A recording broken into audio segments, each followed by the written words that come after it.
Ce mai aștepți? Hai la Revo Kebab pentru noul nostru produs Crispy Feta. Toată lumea a nebunit cu șnițel feta, așa că noi la Revo Kebab am venit cu Crispy Feta, shawarma crispy cu brânză feta. Asta e una mare, are 900 de grame, 800-900 și mai avem și varianta mică, tot așa, Crispy Feta.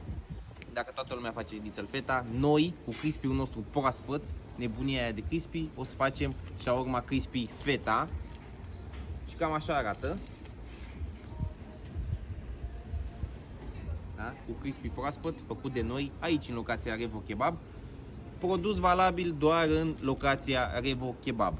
Pe aplicații nu o să-l găsiți, o să-l găsiți doar în locația Revo Kebab. Ia uitați, 38 de lei, 800-900 de grame de mâncare. Te aștept la Revo Kebab, Craiova și Slatina.